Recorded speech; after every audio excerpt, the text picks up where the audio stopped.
this unassuming bit of bypass. That brick wall, I was always told, is where the railway used to go, but it's a road, so how would you know? Except that look, here's a footpath which takes us off here through the hedge, and we're about to find out down there.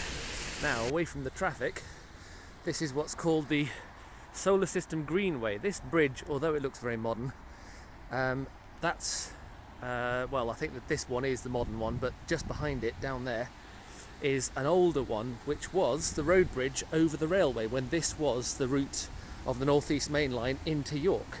Here we are. The modern bridge gives way to the old bridge. Now this was the road bridge over the railway. I'm now walking where the railway was.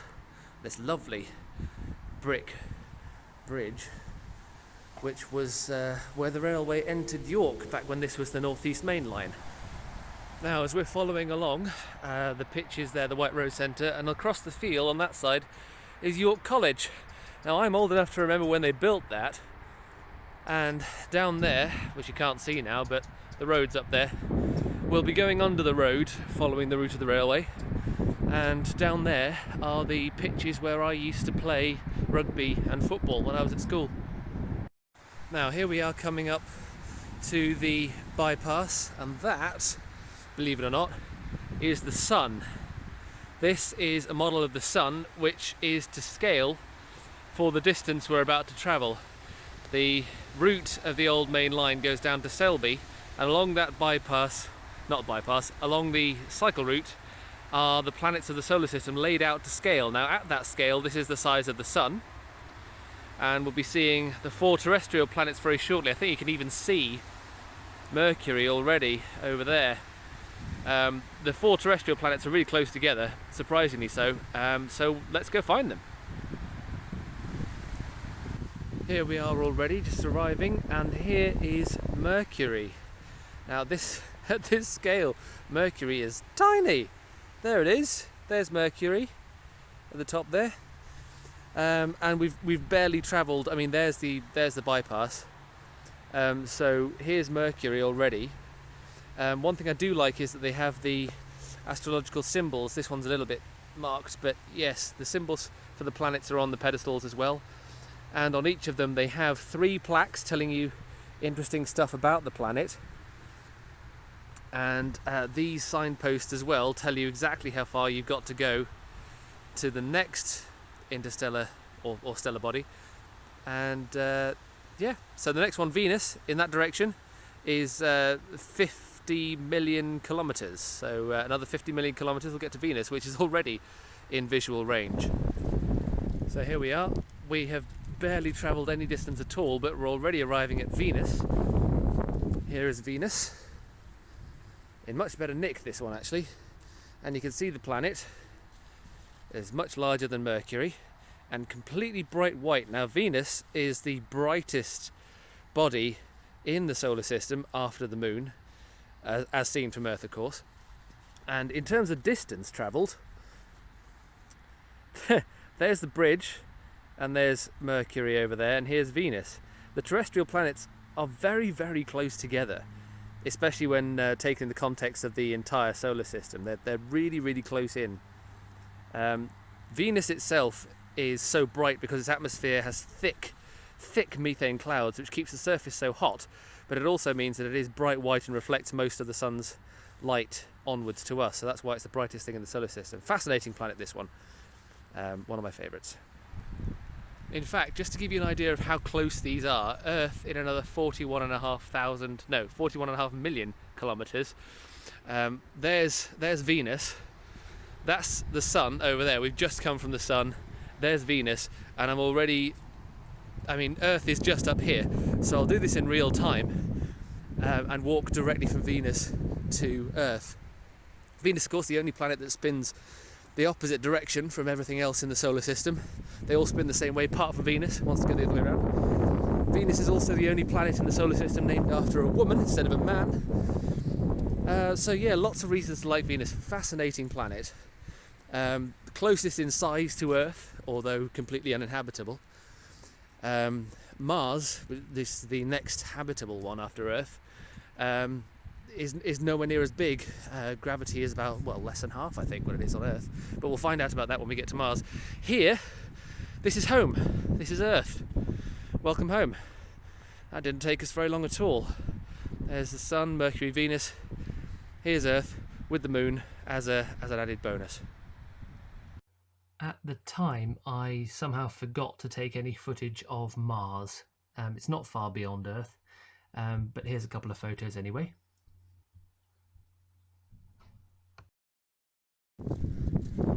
Now, these new houses have been built across the path of the old railway, but these helpful blue signs in the Transpennine Trail show you exactly where you're going. This is one of the railway bridges, as was, and now that we're through the houses, we're back on the trail of the planets. Jupiter, I think, is quite close. Okay, here we are, arriving at Jupiter. There we go. And from here you can just about still see the road, maybe, in the distance, or maybe not. Jupiter's the first of the 4 gas giants. We've come quite a long way, but this is where the distances start to spread out a bit. So I like to think of the housing estate as being the asteroid belt that sits between Mars and Jupiter. It's quite big at this scale, so you know, not only considerable. And now the distance is really spread out. Saturn in that direction. We've got to go another 650 million kilometres before we get to Saturn. But there's a surprise at Saturn, so look forward to that. Now, we're just coming up on Saturn, but before we do, this is where the railway used to cross the River Ouse. These are now cycle parks, but they used to be Second World War bunkers built onto the bridge. This bridge took the railway across the river. There's the river. Actually, here's a much better view of the river. There you go. That's the Ouse. This is one of the only crossing points for a while around, and it was thought. Then lovely sculpture up there, which is very nice. I don't know whether you can see it from here, but the thing on the end of the fishing rod is actually a train. It's a locomotive. But yes, it was thought that this is where, if there was an invasion of hostile forces in the 1940s, they thought that this was where they might come into York, and they needed bunkers, or pillboxes rather, to defend the bridge. It was a railway bridge, not a road bridge, but you know, if it's wartime, you use whatever bridge you can get. So they constructed these pillboxes at this end and at the other end, but both ends of the bridge. Here we are, arriving at Saturn. There is Saturn. Now this bridge is what used to take the railway over the B1222 down there, and over there is the marina for the River Ouse. There's lots of boats up there, but this is what we're interested in, the planet Saturn. Fascinating, this one. This is the planet with the most rings of any in the solar system. In fact, Galileo thought it had ears, but that was before the age of telescopes. Now the surprise that I mentioned was this, the Cassini probe, or more specifically the Cassini-Huygens probe. This was launched in 1997 and arrived at Saturn in 2004. The point was to photograph the planet much more accurately than it had been before, and the Huygens bit, so most of it is Cassini, the Huygens bit is that disk on the far side. Now that was launched onto Titan, which is Saturn's largest moon, in 2005. Basically to take a closer look at Titan. The Huygens bit was a European Space Agency bit, and the Cassini probe is a NASA bit, hence the NASA logo on it. This is not to scale with the planets, obviously, but that's why it's here with the planet Saturn over there. Perhaps it's worth saying something about the railway itself now we're out here. There's 1.4 billion kilometres to go between Saturn and Uranus. So here we are, a bit of time to kill. This route is now part of the Transpennine Trail, south out of York. But this used to be the route of the East Coast Mainline, Northeastern Railway, and later the LNER. The line was built in 1863. I think it was actually opened in 1864, back when it was Northeastern Railway. It was the main route into York in the grouping era, when the fastest steam trains ever ran this route. but the line was closed in 1983 when a better route known as the Selby Coalfield was built to take trains into York. There were lots and lots of reasons at the time, one of which was speed. With this route, there were 2 bridges here which needed a speed restriction. They weren't that strong. Even Mallard had to slow down to 40 miles an hour to get along this line. So the new route had a lot of benefits to it. Here we are, still going south. This is another of the original railway bridges, or rather this is a road bridge going over the original railway. You can see here we are on the Trans-Pennine Trail. We're still north of Uranus, that's coming up in a bit. Actually it's a bit windy, isn't it? I'll see if I can get rid of that. Very windy under the bridge. Just while I'm here, I thought I'd point out these steps which have been made, and this impromptu bench as well. Now there's lots of these, all sorts of things down the side of the railway. These are pieces of concrete which used to be the track guards. Things like cable and control rods run beside a railway, and they are covered with these sort of bits of concrete to protect them from, well, wildlife, thieves, weather, anything really. But with the railway being decommissioned, there's tons of these left over, so they use them to make benches, steps, whatever you like. Now that we're clear of the bridge, it's slightly less windy, although having said that, the wind is catching up again. Nice. Anyway, I thought I'd take this moment as we're approaching the planet Uranus just to talk about pronunciation. Now, for a long time, I was a bit sceptical of people saying Uranus rather than Uranus. I was brought up saying Uranus, and I thought, well, there's nothing wrong with that. And besides, if the whole point is to avoid saying a rude word, you've got a choice between urine and anus. So, good luck.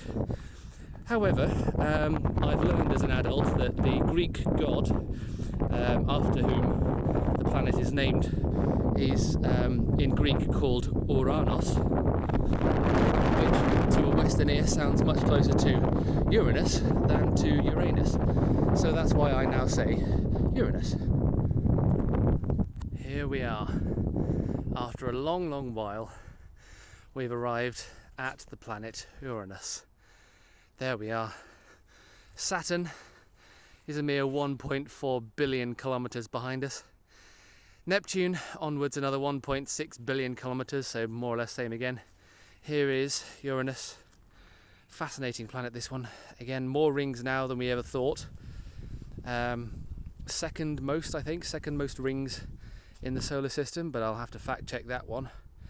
Again, lovely planet, pale blue in colour, at least as far as we can tell.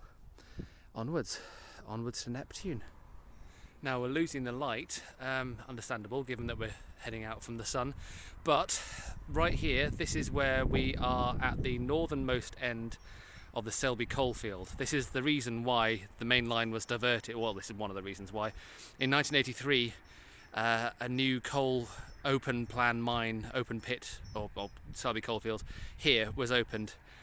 This was the largest and deepest coal mine in the world, and this was one reason why the railway was diverted. It's all finished now, all closed over, which is why the cycle path is now through this area. But this used to be an enormous open plan mine. There were 5 deep pit mines at this site, feeding a central pit at Gascoigne Wood, which is sort of over there-ish. The north and south excavations were each capable of delivering 2,000 tonnes of coal to the surface. This is part of the Labour government's 1974 plan for coal. Don't know how famous that is nowadays, but the mine itself was opened in 1983. Here we are. Now, this far out from the sun, the light is very minimal. There's not much to see by.